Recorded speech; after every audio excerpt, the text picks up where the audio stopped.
Hey, Michael, are you ready? Let's do it, Jay. All right, everyone.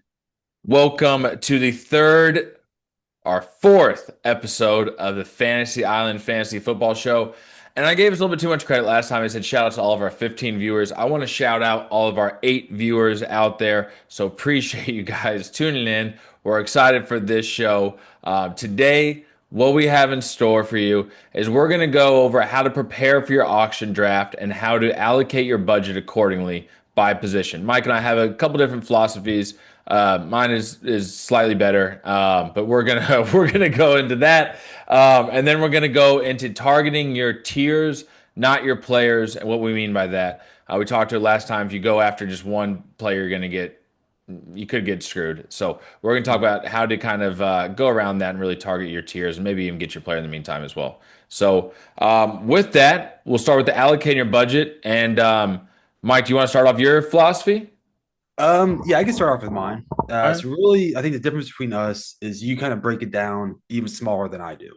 So I just do 60% of my budget, and we have a $200 league goes to running backs. So that's $120 that I'm spending on running backs. Now I keep it loose. I don't do running back one, running back two, flex, because I think, I want to have that maneuverability there. If I can get a great stud for cheap, I'll get him and he could be whatever running back he's going to be, and then I could have some more wiggle room for the other people. But Yeah, yeah, I and break it you down. said that's 120. So what percent was it? I'm sorry for running backs. So it's 60% for running backs because we are a running back heavy team or league. We're very running back You're heavy spending $60 on your RB1 and $60 on your RB2. potentially. Well, also not counting the flex spots or not flex, but bench spots as well. So it's any running back. Oh, Bench this is just okay. is across the board. If you have an RB by your name, you're going to fall in that category of 120. Okay. All right. And I got 30% goes for wide receivers. Okay, that's $60 total. I don't fuck with wide receivers too much. I don't go for the big studs. We're in a PPR league. You can get points from anybody basically. And then 10% I spend on the rest. Quarterbacks, tight ends, kickers. And that's about $20. So I really break it down like that. It's huge categories because it gives you more maneuverability. But you always want to It make sure you does. yeah. It gives you slightly less maneuverability than like if you didn't do anything at all. Slightly less, yeah. But you keep better track. You keep better track of how much you spend, and you don't want to go just blow your load on fucking running backs, and you have nothing left. So Correct. it gives a good boundary to where you need to stop. Correct. Absolutely. Oh, let me Absolutely. hear your way if your way so. Okay, so I just wanted to be known for the record. I think that way sucks. And I love It's a you, great way. Mike. It's the best way. That way It's the sucks. best way. Okay, so what I do is every single position I put a dollar amount by that position. All right. So I break it down each position. So my quarterback, I'm aiming to spend $7. RB1, $45. RB2, $25. Wide receiver one, $50. Wide receiver two, $22. Flex, 17. I got defense kicker. Those are a buck each. All right. And then we break it down for the bench. I got 10, 7, 2, 2, and 1. All right. So Mike said we are a running back heavy league, correct? But we also are not a full PPR league. We are a half PPR league. Okay, that makes a difference. It does make a So difference. I'm targeting here, and again, this is just Mike's way is like I could have 5 running backs, I could have 3. Who knows? I'm gonna I spend got $120 $120 on spent. whatever How it many is. running backs I can get for that is what I'm going to do. So let me ask you then, Mike. All right, you spent your $60 and you have 3 or $120, excuse me, and you have 3 running backs. Okay, there's a fourth running back that comes up and he is a steal. Do you do it? Probably not. Because that's the beauty of the system, right? So it does equate, it doesn't let you have those steal moments, right? So if I have 2 studs and I can get 2 other running backs to fit within the $120, I'm going to do that. Hmm. But that is the hard boundary because I need money for wide receivers. I need money for tight ends. So you got to be firm with that because my way Okay. is loose Okay. up to All a right. point, and then you All got right. to be very firm and not go over. And thank you for proving my point. So for me, my bench spots, it's not, hey, running backs for this, right? My bench, I'm spending $10 on one bench player, 7 on another, right? If there's a wide receiver that's a steal for $10, I'm pulling that goddamn trigger. I don't have 60%, whatever, allocated for wide receivers, and there I am. I have it broken down each position, bench spots included, kickers and all. Okay. So if there's a running back that's a steal at $10, done. Let's go. Bring him on, baby. A wide receiver, bring him to fuck on. All right. Mike's like, shit, I want him, but that running back percentage that he was talking about, it's already done. All right. All right, So well, let me ask you this. So how much was your RB1? my RB1 is $45. All right, now your RB2 is $25. All right, so say you really want this guy, he's going for 50 and you get him. Mm-hmm. Do you take that $5 away from your RB2? It depends. It depends. It absolutely depends. I could take it away from my RB2. It depends on the draft. If I have a stud, if I got fucking Jamar Chase for $50 somehow, I'm taking away from my wide receiver too. Right? It just depends. But but you're keeping a tally, right? And if I spent over or less, last year I did this. My first pick, I spent $6 less than I was expecting to. My very first pick, I went and added that to my running back 2 position, and I'm getting Joe Mixon, who is a fucking steal as my RB2. So your system is basically my system. It's just I just have the full dollar amount because you take it away. You don't have the full dollar amount. Well, I have the $120 as my hard fix. But so, like you just said, so say you get one guy for 50, you're taking it away from the other running back for $5. So it's the same thing. We're both bundling within the running back system. Well, no, I'm bundling my RB1 and RB2. You're bundling your running backs for you're putting like a phony number or whatever for who like it doesn't matter. Yeah, so yeah. And again, I know what I'm spending for every single position. Like every draft pick that I have, I know what I'm spending for that draft pick. I have an idea of what I want to spend for that draft pick, I should say. Yours is like you could spend for yours, you could literally spend $90 on a running back and you're still within your rights to do that. That's right. Yeah.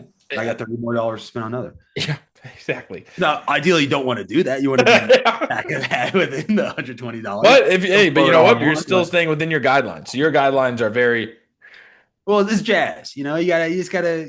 It's free flow. You gotta keep track of it, but you have more maneuverability. It is a free flow.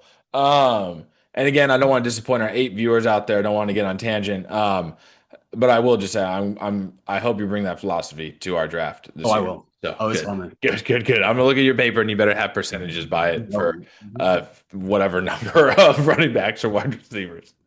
Okay. And then same for wide receivers. I have a $50 for wide receiver 1, $22 wide receiver 2. Okay. So if I spend $40, if I get a steal, if I get Nico for 40, I'm taking that $10 and I'm throwing maybe to my quarterback position. Maybe go get a dog at a quarterback. You have what, 10% for quarterbacks, flex, benches. Not benches. Benches is including the other. Okay. So are benches included? Are benches included in your wide receiver and in your running backs? A running back on my bench is still in the running back category. Same thing with wide receivers. It's beautiful. It's a great system. But how much are you hoping to spend on your quarterback? This is a deep league. I mean, this is a deep quarterback here. $2. Like okay. Tell me someone that you realistically think you can get for $2. That you're saying it's deep. So by you're saying it's deep, you're meaning like, hey, you can get a quarterback, the 10th ranked quarterback, and he could easily finish top 3, right? You're right. Maybe not $2, maybe $5. I think you get Bo Nix for $5, and I would take. You can get Bo Nix for $2. Yeah, I'd take him. Justin Fields, yeah. Those are both great fantasy players, and you can get them cheap. Justin Fields was not a great fantasy player last year. Okay, well, this year is gonna be different. Okay. Bo Nix was. I'm with you. Some people are down on Bo Nix for some reason. I've seen the values, and people have him as like literally like $1, $2 quarterback, and I'm with you. I spend a handful on him. Why not? Yeah, why not? JJ McCarthy. Another great, you can get him. Maybe right. He's a dart throw. I would slot him maybe in my dollar bench spot. I think he'd be a stud. He's got he's got JJ to pass to. Mm-hmm. He's got a great offensive team. O'Connell is a great coach, great offensive coach. He's gonna make it. He's gonna get the points. Yeah, and I always love those people where you're kind of unsure. It's like, hey, listen, you're young, just go run. Yeah, just go run. And hell, I mean, a healthy Anthony Richardson, if he's starting, that's also another dollar player that you can get. Yeah, going to get you some good points. My man Anthony Richardson. That man, he holds a dear place in my heart. I'm a Colts fan. I love that guy. If he plays and stays healthy, I'm with you, man. If Anthony Richardson was healthy all year, yeah, I'd be spending some good money on him. But like, I mean, It's a risk. He's it's very like two injury snaps prone. in the first preseason game, and he's dislocating pinky fingers. I'm like, bro, come on, just help us out, man. Just help us out.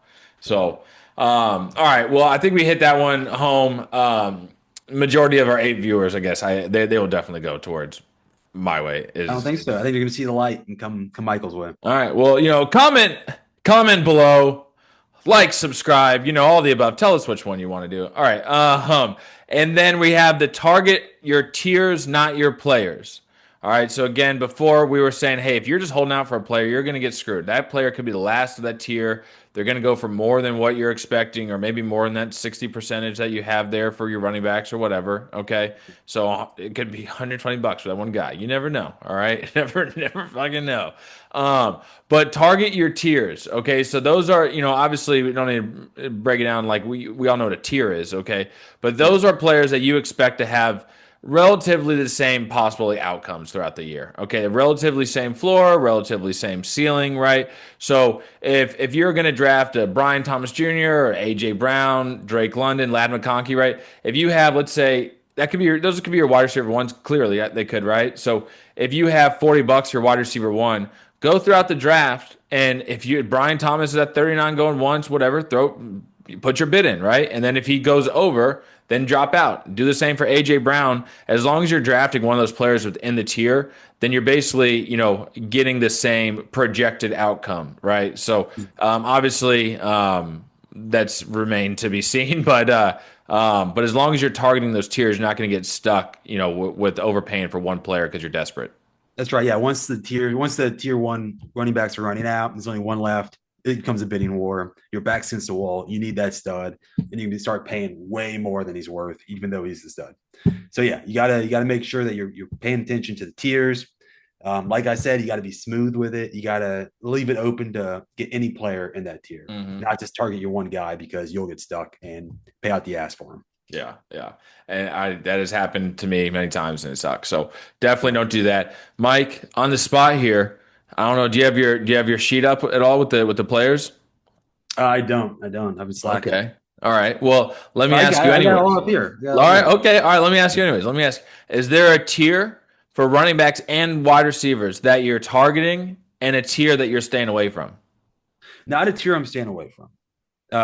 But there is a tier I'm targeting. You definitely want to go for the tier one guys. Get one of each for running back, and Breaking news, tier one guys are going to be good. they're gonna be good. Who'd have thought? But no, there's no tier I'm staying away from because you always get those guys that come out of nowhere.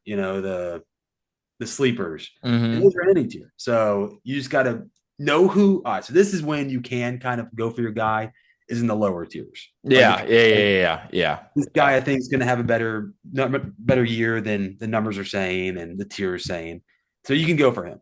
But yeah, no tier I'm staying away from. So, but the tier you're targeting is tier one.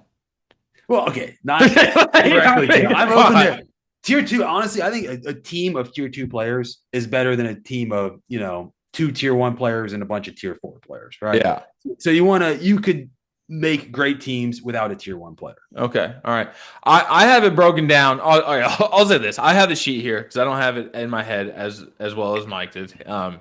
He clearly had it in his head very well. So I'm going after, in my opinion, for the wide receiver tier 3. Okay, and that's that Drake London, Lad McConkey, AJ Brown, Brian Thomas tier. That's the tier I'm going. Okay, because I think that you can get some steals in that tier. All right, the tier above, we got Puka, Malik Neighbors, Amon-Ra, and we got Nico Collins. All right, Nico. If I can get Nico for cheap, I will go after him. If I can get Nico low 40s, give it to me all day. Okay, but the tier one, the Jamar Chases, the Justin Jefferson, CeeDee Lamb, they're obviously going to be great. I would take any of them. I think they're just going to be out of my price point. They're just going to be out of my price range. I don't want to spend all that on one player. But I'm really targeting those tier 3 players this year for the wide receivers. Tier that I'm staying away from, okay, is that tier 2. The Puka, there's question marks with Matthew Stafford. Malik Neighbors, I don't know how I feel about him. Okay, I just don't know how I feel about him. You don't trust Jackson Dart? You don't Dude, think he can I get don't trust Jackson Dart. I don't trust Russell Wilson. I don't know how I'm feeling about it. And he's also extremely expensive. Amon-Ra St. Brown, although he was killing in practice the other day, there's a lot of reports that he's just kind of he maybe not losing a step, but he's just his progression is maybe plateaued. He had a down year last year. That might continue, right? Nico, like I said, out of that tier, that'd be my boy that I would target. So that's the tiers I'm staying away from and tiers I'm targeting. Tiers for the running back position I'm targeting is that tier. It depends how you want to, separate them, but maybe that tier 3 of those Jonathan Taylors, Bucky Irving, Derrick Henrys, right? That that's tier, if you can get those high 30s, low 40s, real like honestly, if you can get into those high 30, obviously, right? Those are smash, right? Those are just you gotta buy those all day, especially Bucky. We all love Bucky. If you can get him, I've been doing mock drafts. You can get him in the high 30s in some of those mocks, at low 40s. Honestly, I might even stretch it mid four. I don't know. I don't know. Bucky. I think Bucky's going to have a great year. And then the tier 1 players, besides Bijan, he might be a tier of his own. Bijan I love, but Jahmyr Gibbs, Saquon Barkley, Ashton Genty, Christian McCaffrey, they all have too big of question marks for me. Jahmyr Gibbs, right, sharing the workload with David Montgomery. Ashton Genty, he's a rookie. McCaffrey coming off the injury. So there's just some question marks that I'm not sure of. Bijan Robinson, I love that man. I had him last year. He was amazing. But he'll be out of my price range. So that tier 1, I think I'm going to stay away from. But I really will target that next tier. No, that makes a lot of sense. Yeah, no, it. You also get the name brand issue with those tier 1 players like Christian McCaffrey. He's going to go for a lot, even though he has those question marks. Yep. Just because it's Christian McCaffrey. Yep. Yeah. So people hear the name, they'll also add a little extra dollars. 100%. Yeah. Yeah, that's fair. It's fair. Because Christian McCaffrey at this point in his career might be a 45, 49, $50 maybe player. It just depends. It depends what you're going to get. But Yeah. but that name brand is going to push him up to probably that 60 range. And you have 2 options, right? So he's either going to be the old Christian McCaffrey, he's putting up, 30 points a game, or you're going to be the guy in England getting his feet looked at. Yeah. Or Switzerland, or whatever. Yeah, whatever. Yeah.